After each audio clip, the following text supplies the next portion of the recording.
Bem-vindo ao Direito em Ação, seu programa genial e irreverente do direito. Nós hoje estamos com o meu irmão aqui, o Clécio, advogado muito competente, muito famoso aqui de Belo Horizonte, né, Paulo?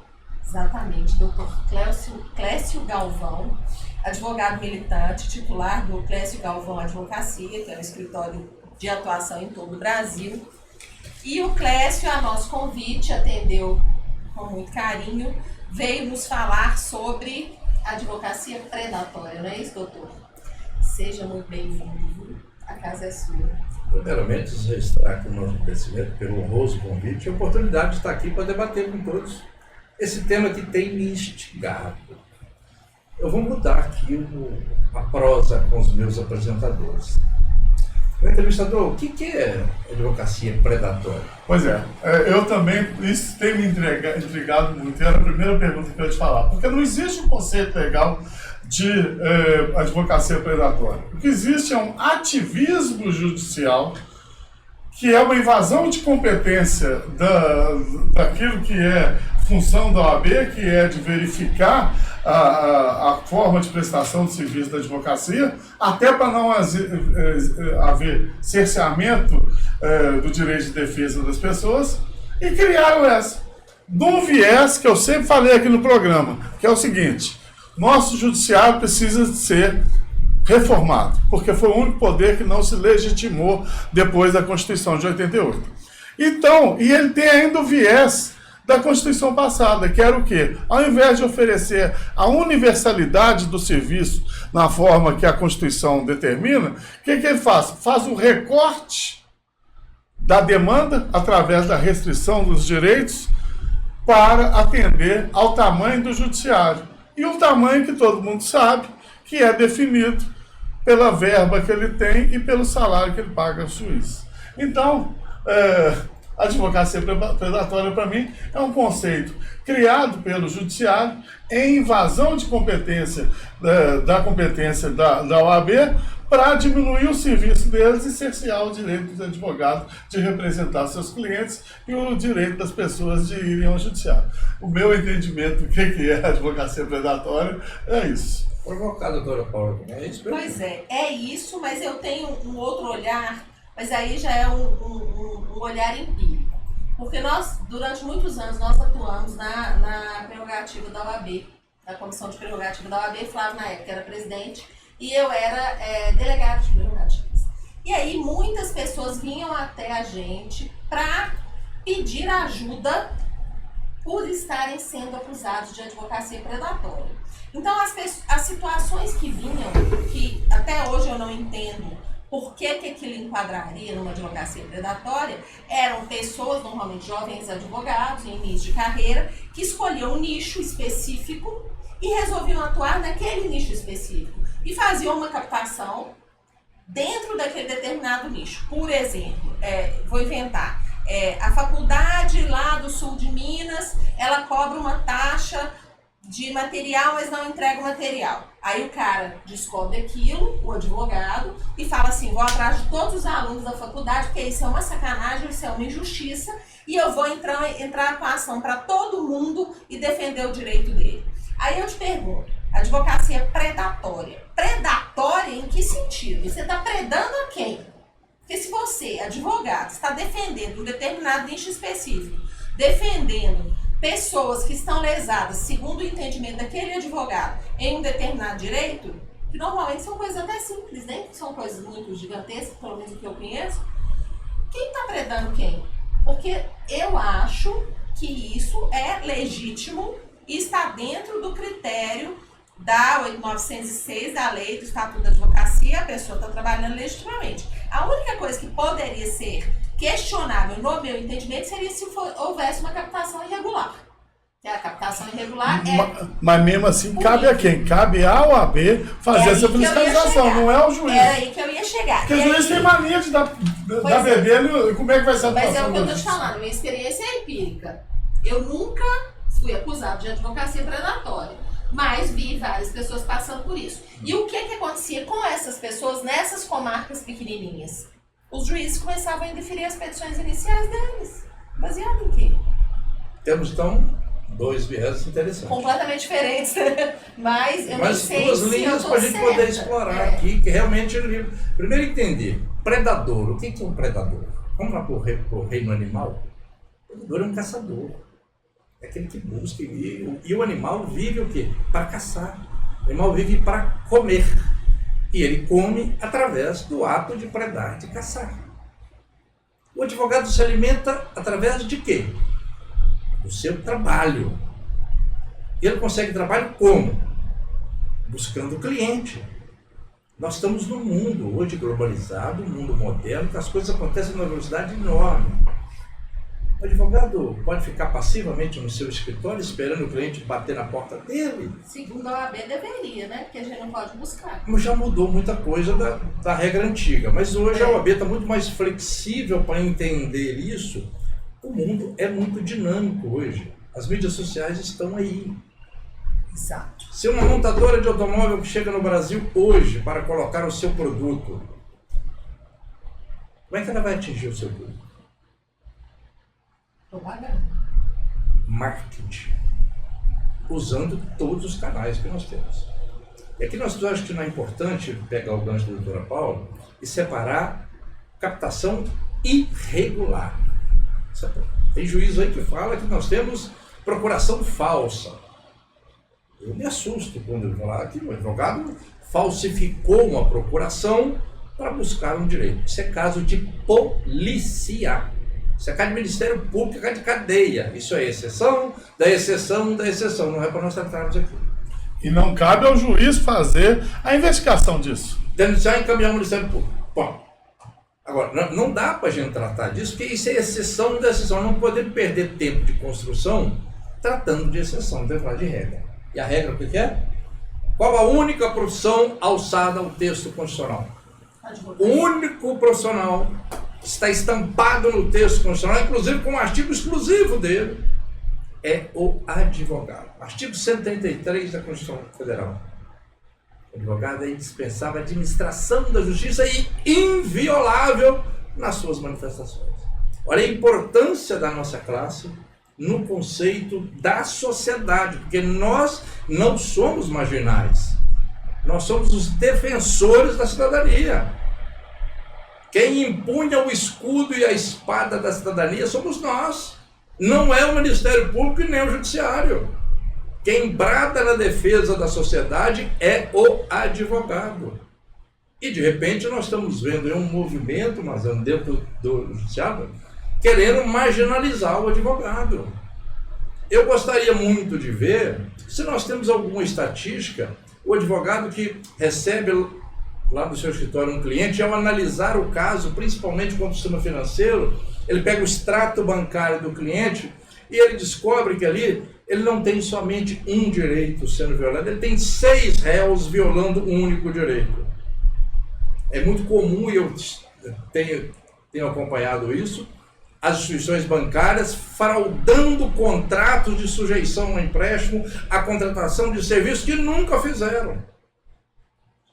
E vai lá na conta do INSS, debita lá, o aposentado não recebe nenhum extrato do que está sendo descontado dele, ele recebe o dinheiro na conta, e como são valores pequenos, ele simplesmente fica por isso.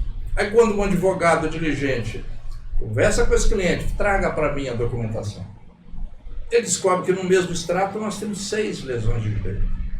Mas os valores são insignificantes, não interessa o valor, não tem crime de 10 centavos ou de 1 milhão, tem crime.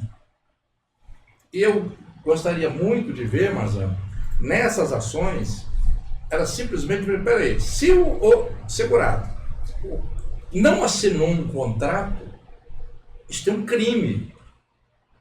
Quem assinou por ele? Porque os bancos, ao serem citados a apresentar os contratos originários, nunca apresentam.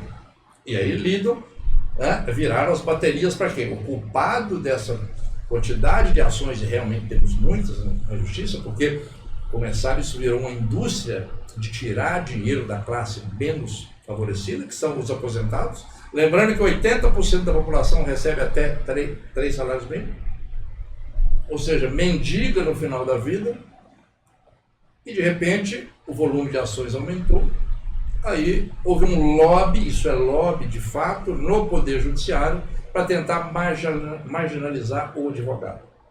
Agora, o advogado está prestando o seu serviço, está prestando um dos que ele foi capacitado para isso, ele está habilitado a defender qualquer ação.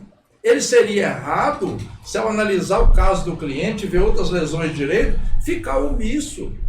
Eu tenho um artigo que eu falo sobre prerrogativas dos advogados, que eu inclusive falo, prerrogativas são direitos extras que são dados a determinadas classes para que elas desempenhem determinadas funções na sociedade. O médico tem o direito a assistir lá com o paciente, o padre tem e o advogado tem esse direito de peticionar, porque advogado é só quem é inscrito na OAB. Então o direito de ir ao judiciário, a princípio, é feito pelo advogado. E as garantias, que são as prerrogativas, são justamente para que poderes que são com viés autoritário, como o judiciário está se transformando agora, não tentem diminuir a profissão do advogado, não tentem cercear a oxigenação do sistema jurídico que é feita pela visão do advogado.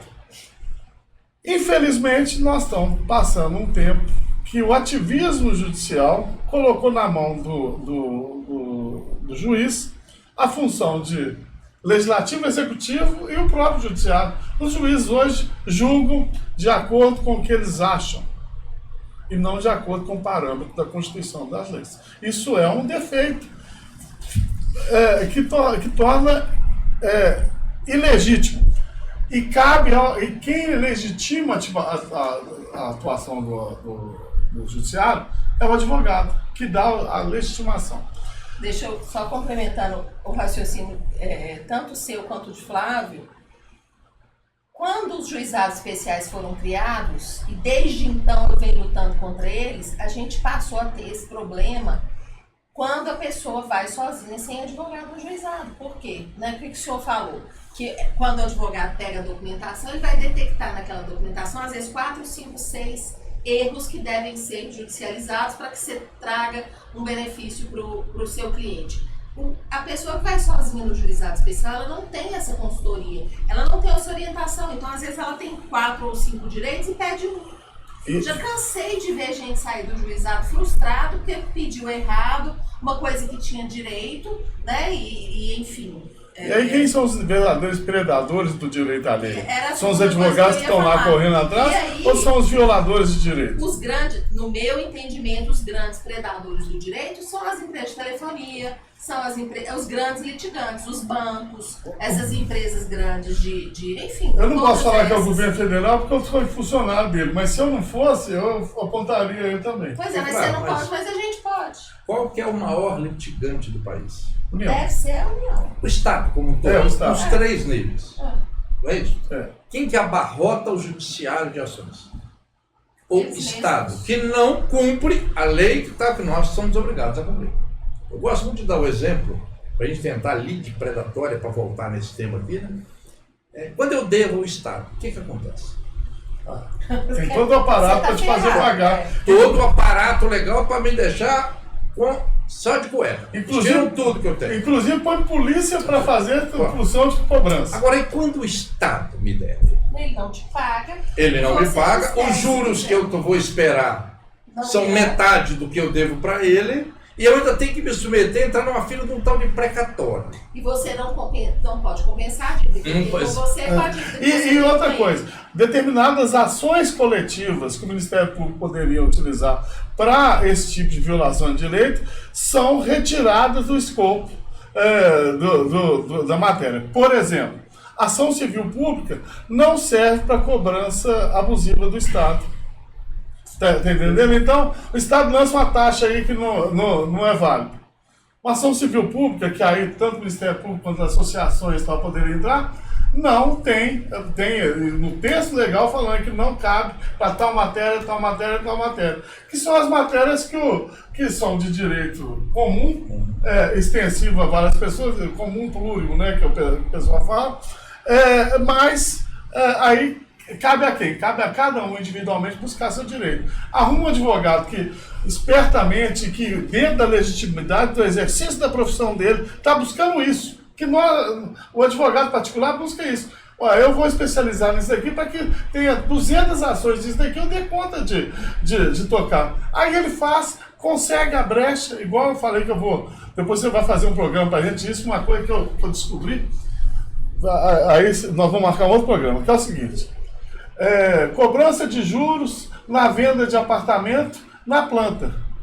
O cara já começa a cobrar os juros a partir da contratação. Não tem nem aposta. Não tem nem aposta. Sabe nem se vai receber. Isso, mas tem grandes conglomerados econômicos aqui de Minas Gerais, que inclusive constroem estádio. Não vou falar quem que é não, tá? Grandes ou todos? Não, todos. Eu descobri isso que eu fui comprar um lote lá em Neves. Aí eu falei, mas eu vou dividir de 6 vezes o imóvel aqui. Tá na planta e tal. Não, mas tem os juros, tem isso. Tal. Eu falei, mas como? Você não está me entregando nada. Está me entregando a promessa, você vai cobrar juros. Juros é remuneratório ou ressarcitório, né? A remuneração do capital. Que capital que você está me vendo aqui? Não tem nenhum. Isso aí é para a gente fazer um programa sobre isso, porque é uma ação plurima, que a hora que você entrar com 200, eles vão chegar lá e vão falar, doutor Clécio, o senhor está com a advocacia predatória. Eu falei, quem que é o predador aqui? Eu estou fazendo a restituição dos valores para 300, 500, 1000 pessoas, 1000 famílias que estão sendo pilhadas, e os juízes vão falar que o errado sou eu. Mas você tocou num ponto agora, num personagem importante nesse enredo, Ministério Público. Considerando que nós temos uma leva de ações, são milhares de ações realmente, hoje, principalmente contra o sistema financeiro, de valores pequenos, né?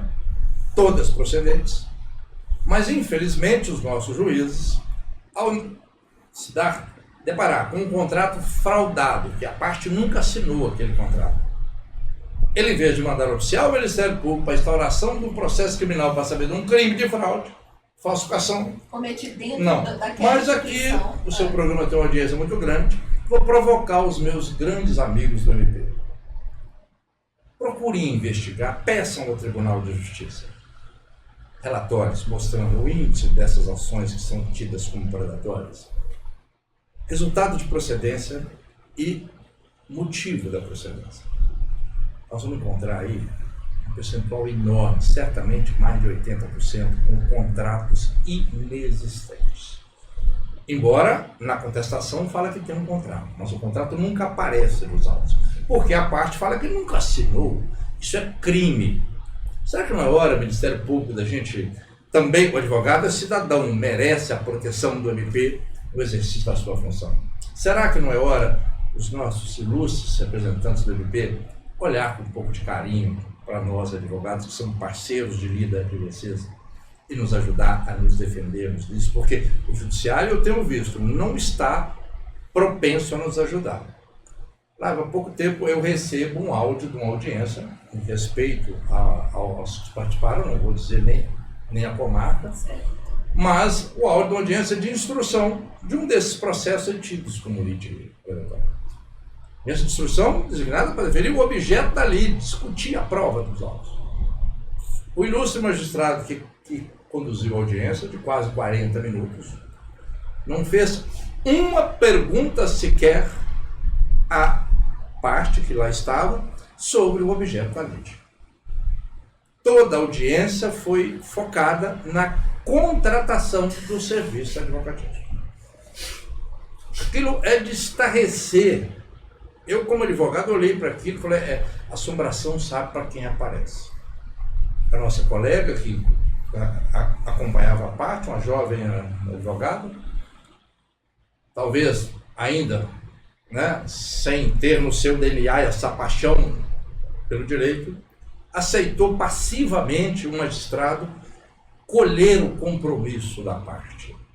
Nos seguintes termos: o senhor está aqui para falar a verdade, somente a verdade, senão o senhor vai responder. Por crime de falsidade? Assombração sabe para quem aparece. Se eu estivesse nessa audiência, não é ameaça, não é nada disso, mas a gente tem experiência para ver. Eu teria dado voz de prisão ao senhor juiz em flagrante na sala de audiência por abuso de autoridade. Mandaria chamar a polícia, representante do tribunal, da ordem, ia dar um quiprocó Mas nós não podemos aceitar as perguntas do juiz. O senhor conhece o advogado? O senhor conheceu ele como? O senhor foi no escritório dele? O senhor assinou o contrato? O senhor assinou a procuração? O senhor sabe quem ele é? Peraí, ué. Imagina, se ela está na audiência. Nós não somos como bandidos, nós somos trabalhadores alçados ao texto constitucional com uma missão importantíssima: defender a sociedade. Então a gente lamenta muito de ver o judiciário com essa sanha, e alguns colegas mandam para mim o despacho inicial: junte-se o contrato original nos autos. Peraí, contrato de advogado é de advogado e parte, não tem que estar em processo. Tem sigilo também. Isso é personalíssimo, é direito nosso. O juiz não tem a prerrogativa de mandar eu juntar contrato de honorários nos autos. Eu junto, se eu quiser, para pedir o quê? A reserva dos meus honorários. Isso é prerrogativa minha, nossa, né? É. Da classe. Sim. Agora, juiz determinar, me desculpem os nossos juízes, respeito que nós temos a todo o poder judiciário. Não dá para a gente aceitar isso mais. O juiz está determinando, não, eu quero que traga aqui o texto da procuração. Nós estamos no PJE, né? Esse dia eu vi um despacho, o juiz mandando levar a original da procuração na Secretaria da Vara. Outro dia eu vi um negócio que eu fiquei intrigada. O juiz não aceitou a procuração que eu tinha juntado aos autos, foi agora. Porque estava assinada pelo Gov. Ele quer assinar a mão. Não aceitou. Isso é crime de você Agora, não reconhecer o documento público. O Gov é o que eu Plataforma saiba, oficial. é a plataforma oficial, é a mais respeitável do Brasil. Se há como não haver nenhum tipo de fraude, é o Gov. Não aceitou, me mandou. Agora, doutora, ele olhou para a senhora e falou: essa advogada está vindo aqui com a lide predatória. Só Eu vou pode. forçar ela A pegar as procurações de cada um. Será que ele acha que eu vou ficar fazendo Gov para todo mundo? Não, o cara tem que vir no escritório, contratar isso, aquilo. Sim, mas hoje em gente, dia, quando teve aquele negócio do fundo de garantia. Nós estamos num mundo globalizado, nós ficamos 3 anos em pandemia, eu atendo cliente virtual. Paulo, qual foi o grande benesse que a pandemia trouxe para nós? Porque elas são boas. Só essa. No judiciário, ela nos ajudou a desapegar de papel. Exato. Nós não lidamos com papel mais. E eu tô achando que eu tô evoluindo, moderna. Antigamente nós tínhamos aquela coisa de receber o cliente como agora. Temos até hoje receber um cliente no nosso escritório, mas o cliente não quer vir no escritório mais. Não. Ele quer que eu faça consulta com ele por videoconferência. Ele quer me mandar tudo em PDF. E aqui eu confesso para vocês, o meu escritório já teve lá, né, até antes da pandemia, quase 40 aqueles armários de guardar processo. Pois é, aqueles arquivos gigantes. Hoje nós não temos um processo físico no escritório, nenhum papel no escritório mais. Impressora nós temos Justamente. Só uma. no Não se imprime mais nada. Isso é um bônus que a pandemia trouxe para nós, e isso é irreversível. Então, quando eu vejo o judiciário querendo que a gente volte para uma carga, e quando você fala, o advogado juntou uma procuração falsa, peraí, eu tenho uma audiência, e ao que me consta, ao estar lá, eu tenho que pegar a minha identidade e tenho que mostrar que eu sou o doutor Clécio, que estou lá naquela audiência. Claro. Então, se eu tenho uma procuração falsa, o magistrado tem todo o cabedal, no momento da audiência, de convalidar quem é o advogado. Não, e outra coisa, se você está presente na audiência com o seu cliente, Sim. E o seu cliente não se manifestou a respeito daquilo, E ele não reclamou? Não demonstrou estranheza nenhuma, você é advogado dele.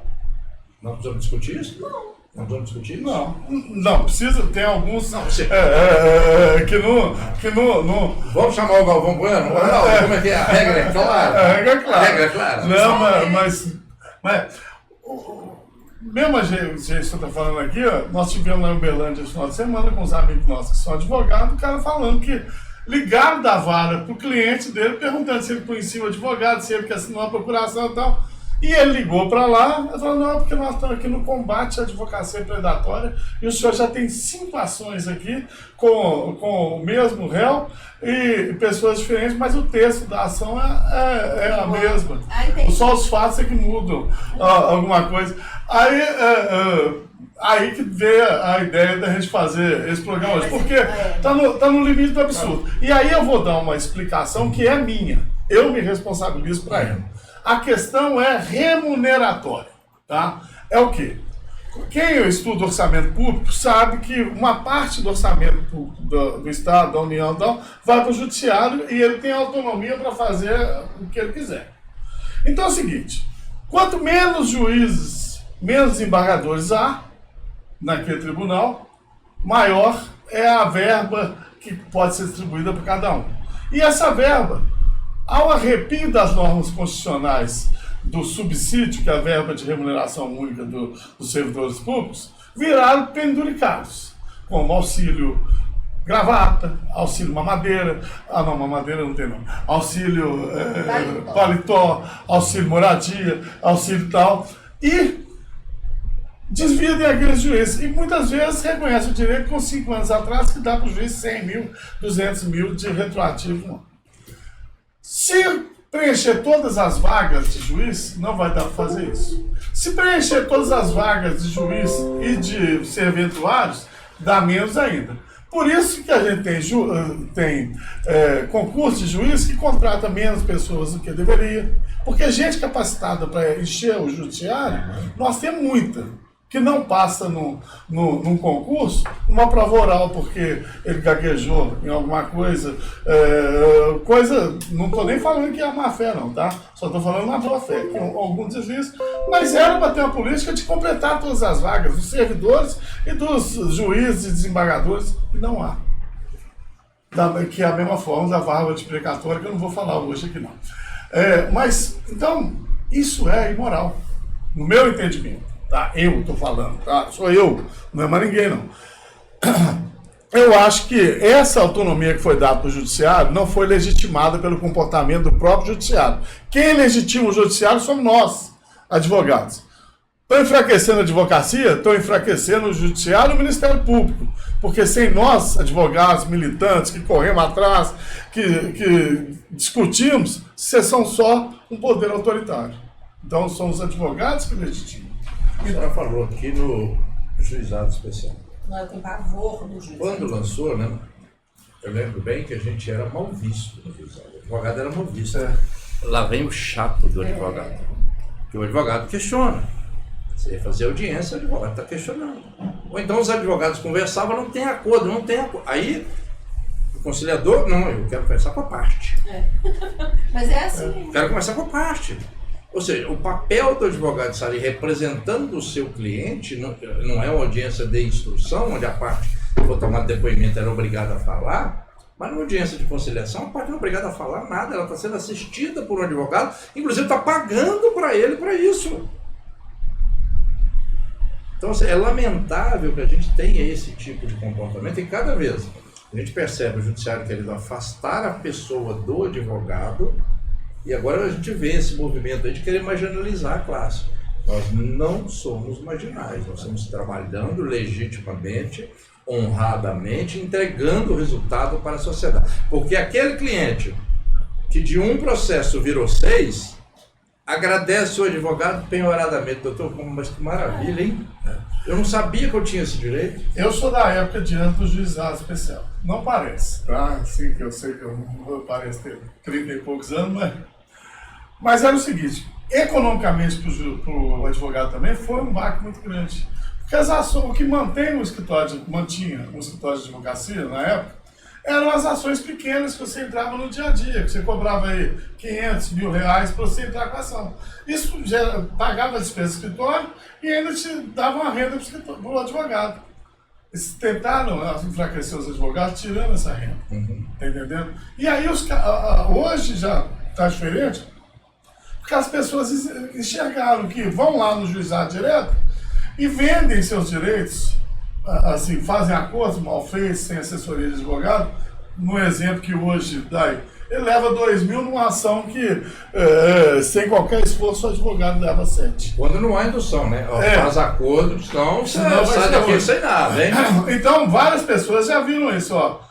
Eu combinar com o advogado, sai mais barato para mim, no benefício, do que eu ir lá e ser predado pelo juizado e pelo grande demandante lá, que tem toda a estrutura para te roubar, com todo respeito. O conceito do judiciário com lide predatória tem quantidade.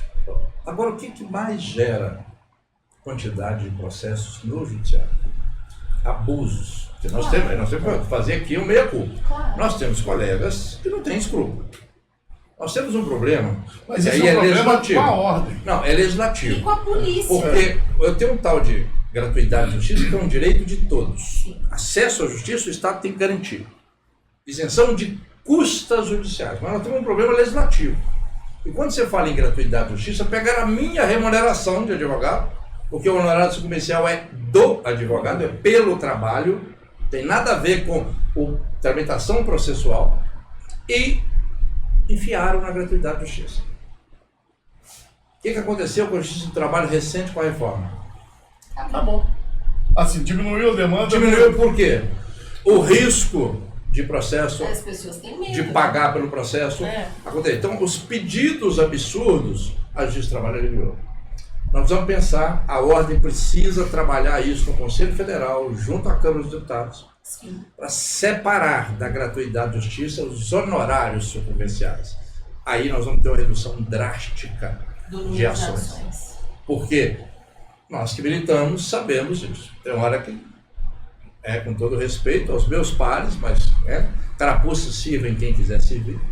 Mas é terrível isso. Agora, poderia o legislador pegar a remuneração de um cidadão, que é o caso, o advogado é um cidadão, a remuneração é dele, está explícito lá, os honorários comuns pertencem ao advogado, e incluí-lo numa gratuidade de justiça do Estado, que é obrigado, sim, a dar acesso à justiça a todos. Ordem dos advogados. Presidente Salfum, uma bandeira. Doutor Sérgio Leonardo, nosso representante do Conselho Federal agora, uma bandeira para Vossa Excelência levar aquele plenário e discutir. Nós vamos separar os honorários comerciais da gratuidade da justiça. Com certeza, isso vai levar a um desafogamento do judiciário, porque as pessoas vão pensar muitas vezes antes de litigar. E eu acho que eleva a qualidade. Gratuidade da justiça é direito fundamental do cidadão e nós não estamos discutindo isso aqui.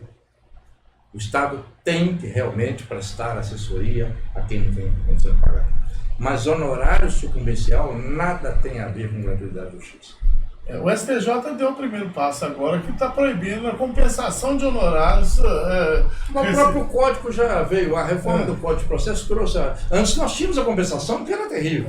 Hoje não, cada um paga o seu. Mas alguns juízes ainda continuaram. O STJ, semana passada saiu uma decisão falando que não se compensa. Fica mais tranquilo, porque está expresso no Código, não há compensação. Agora, precisa sim um trabalho legislativo, que está na lei, precisa mudar, para separar os honorários advocatícios dessa gratuidade. Porque eu não consigo entender, e acho que os colegas vão concordar comigo, o que o nosso trabalho tem a ver com o dever do Estado de prestar assistência ao acesso, garantir o acesso à justiça, coisação de custas.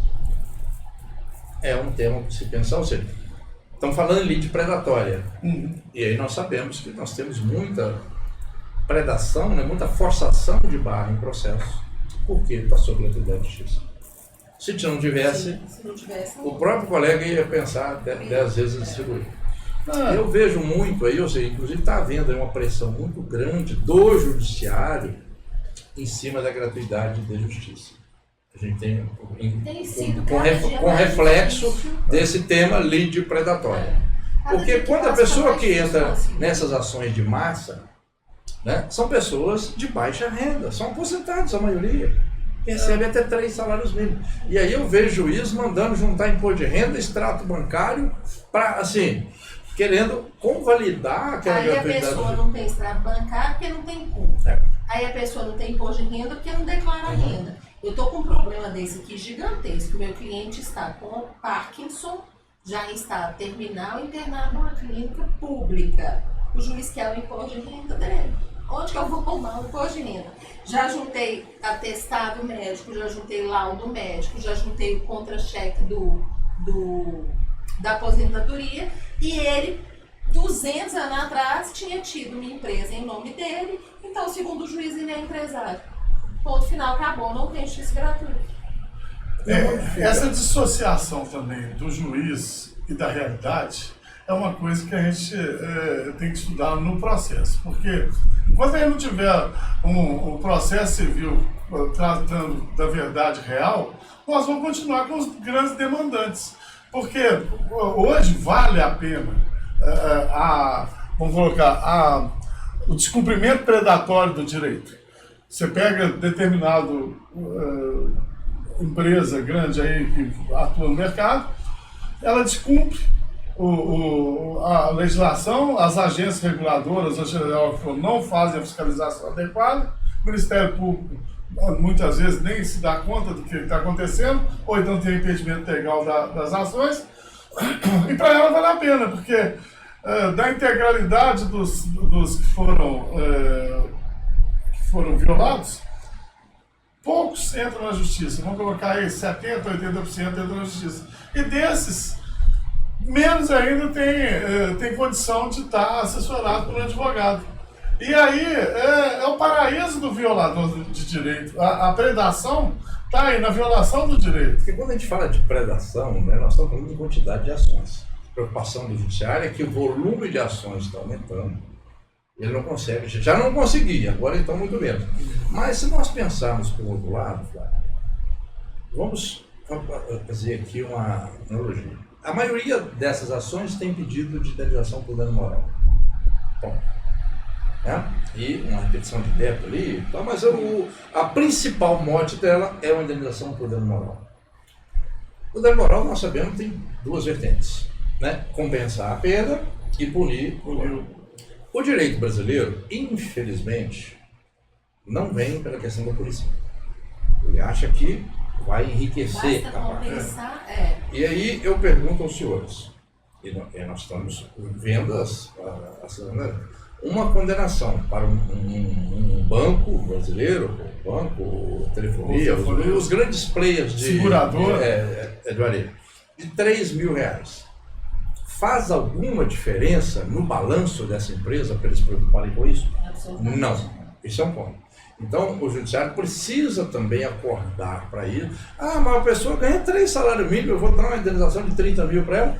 Qual o problema se é uma indenização pedagógica? O direito americano já é diferente. Lá é pedagógico, lá é punitivo. Não faça de novo, você vai tomar. E alto. Aí cai no balanço. Quando cai no balanço, quem que grita?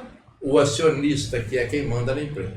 Enquanto eu tenho condenações de valores irrisórios, e eles, na hora de apresentar balanço, falam, então tantas ações divididas, eu mexaria por cada, ninguém preocupa com aquilo. Agora, se eu tivesse condenações de valores muito expressivos, impactaria no balanço, cairia na CVM, as bolsas iam chiar, essa empresa tem um risco aí institucional muito grande, ela litiga muito e toma condenação. Esse é um ponto. Por outro lado também, o que a gente precisa entender? O judiciário precisa olhar, né, com um olhar mais parcimonioso sobre isso, de entender que nós, advogados aqui, estamos defendendo o hipossuficiente na relação. Né? Então, assim, e esse hipossuficiente, não há problema nenhum se ele recebeu a indenização de 30 mil. Eu não vejo, 30 mil muda a vida de alguém? Não. Muda a vida de alguém? A gente tem visto aí indenizações por dano moral de compensação de morte de filho. 25, 30 mil reais, gente. Quanto custa a vida de um filho? Quanto custa a vida de... Não me interessa quem o pai que perdeu, qual que é a classe social dele, qual que é o contra-cheque dele, não me interessa. A dor é sempre a mesma. Capital financeiro vai compensar a vida de um filho. Esse lá, 25 mil, 30 mil, e ainda acha que é suficiente, quando muitas das vezes vai para o STJ, o STJ ainda reduz, ainda não tá, o valor está excessivo. Então, isso tudo leva ao quê? A um fomento de ações muito grande. Porque se nós começarmos a realmente fazer condenações expressivas, os grandes players do judiciário vão começar a repensar os seus processos de procedimento. Peraí, nós estamos cansados de ver negativação de nome por causa de conta de R$10, R$12. E que vale mais a pena o cara pagar do que correr atrás da justiça então, para passar raiva. Qual que é, quando a gente fala desses grandes players, o que nós temos ali? Acabou a figura de quem resolve o problema. É tudo call center. Quem já teve a experiência de acessar um call center? Fica alguém de lá com um book na mão, um script de resposta, ele não sabe pensar fora daquilo. Então, assim, vamos fazer uma análise aqui. Nós estamos aqui, né? A senhora é um pouco mais nova, nós dois já estamos aí, né? Com seus 30 anos, eu com 32, a senhora só tem 20. Mas vamos voltar aqui numa figura importante que todo mundo conhece, gerente de banco. Para que serve gerente de banco hoje? Eu sou do tempo que o gerente de banco liberava crédito. Ele sabia quem era o cliente. A caneta era dele, ele era o gerente. Ele conversava, ele resolvia problema. Ele era o cara que resolvia problema, não tinha demanda. E vou poder dar minha opinião? Sim, lógico. E hoje, para que serve um gerente? Então, você vai numa agência em busca de uma solução para o seu problema, eles não te dão. Aí eles vão, a parte vai e procura o famigerado advogado. Opa. Famigerado, meus colegas. Na visão desses que estão nos acusando aqui de lead, né? Então, assim, o famigerado advogado, olha, peraí, vamos, né? E agora estão querendo, assim, você tem que resolver administrativamente, né? Veio aí uma ordem do tribunal, que se não tiver provar que foi administrativamente, esse dia, vai um cliente meu lá no Rio de Janeiro, precisava pedir um extrato no banco. O juiz falou, não, eu mando seu cliente lá e pedir. Meu cliente foi no banco. Eu vou dizer o nome do banco, foi no banco. Levando uma carta, fiz a carta para ele, eu continuo lá e protocola aqui pro banco, para o banco te dar, sabe? Ninguém recebeu a carta. Eu passo por isso todo. A orientação que o famigerado advogado teve que dar para o cliente, que inclusive a sargento das Forças Armadas, falou, meu amigo, é triste, liga no 190 para mim aí, chama uma viatura policial na porta dessa instituição bancária e registra uma ocorrência na mesa do gerente que você teve, que o policial conste aí para nós que você está com a carga protocolizar, só recebi. E assim foi feito. Olha quanto custou a falta de um gerente para receber um documento. Mas e o judiciário jogou para mim, não, você não pode, eu vou pedir extrato bancário, você manda o seu cliente lá e pedir.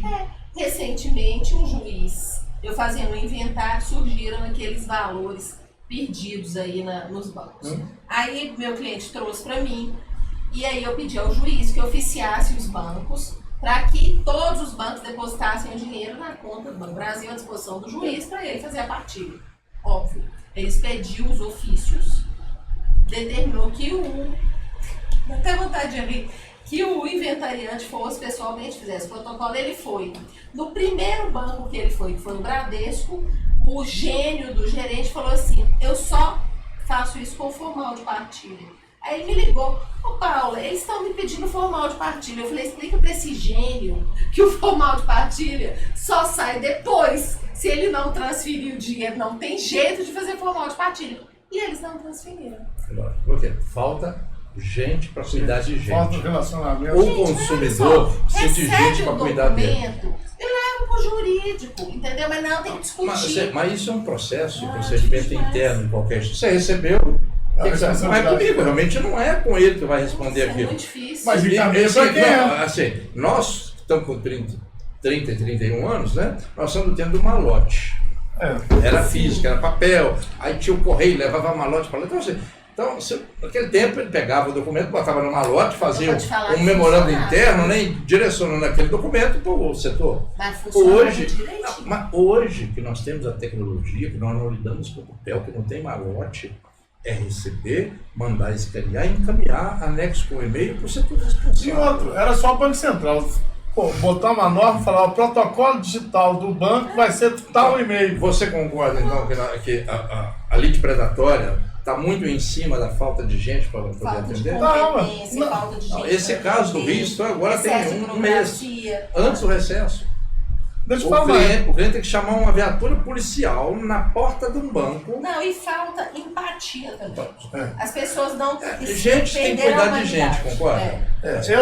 Eu sou da época. Vou falar aqui porque tem muito tempo, isso não acontece. É de 90, o que é isso? Mas que os conglomerados financeiros e grandes litigantes patrocinavam congresso de juiz lá em Patrocinam até hoje. Na época eu não sabia. Mas até uns 4 anos atrás eu tinha certeza. E não tem problema patrocinar, não. Não vejo problema. É institucional, não é pessoal. Não, mas é porque há uma confusão. Isso aí a gente chama, na teoria da regulação, cooptação. Se aproxima a figura que vai normatizar, que aí no caso é o julgador, dos seus valores éticos, e ele começa a acatar tese como litigância predatória, enriquecimento ilícito da indenização que é dada para pessoas de baixa renda, entendeu? Não é corrupção, corrupção é a troca. A cooptação é você alinhar ideologicamente, você começar a acreditar naquilo que o cara fala. Não estou falando que ninguém está se vendendo, não. Tá? É só para deixar claro, porque depois vão falar, não é isso. Mas sempre houve isso no nosso judiciário, um alinhamento com determinada classe ideológica que não é o povo. Entendeu? Então, isso é que é predatório contra o direito do cidadão. Você tocou num ponto agora, a remuneração. Olha, nós sabemos que essas ações que são chamadas de predatórias têm valores baixos. Porque nós já falamos aqui do resultado dela. 5 mil, 6 mil reais, alguma coisa assim. O colega que trabalha com isso, não dá para trabalhar com uma ação. É uma questão de sobrevivência, de subsistência. Então, eu sei que eu não posso olhar para ele com esse olhar de criminalizá-lo, porque ele, de 1, transformou em 6. Isso é mérito dele. E o cliente dele está extremamente satisfeito com ele. E está o indicando para os amigos, e os amigos comentam. E no arcabouço constitucional é prerrogativa do advogado ter esse julgamento do desempenho profissional dele única e exclusivamente pela Ordem dos Advogados do Brasil. Isso é prerrogativa, não é justamente porque utilizam isso como forma de diminuir, de enfraquecer a militância da advocacia. Eu vou trazer aqui para o nosso debate um caso concreto, né? Tragédias de Mariana e Brumadinho. Quantos milhares de ações não resultaram desses 2 fatos? Eu tive notícia disso. Milhares e milhares e milhares de ações. Eu tive notícia, sim. Aí é o seguinte, as pessoas desesperadas querendo buscar, ou quero, né? Aí você tem um colega lá de uma dessas comarcas, né? Muito bem conceituado, começa a ter uma série de ações, patrocinando uma série de ações contra os personagens envolvidos naquilo. Legítimo. No conceito que está se tendo aí, é uma lei de predatória. Porque eu participei tem várias ações dessas. Meu escritório foi chamado, eu fui em assembleia de moradores. E na assembleia foi definida, eu peguei procuração umas 30 pessoas. Isso é predatório?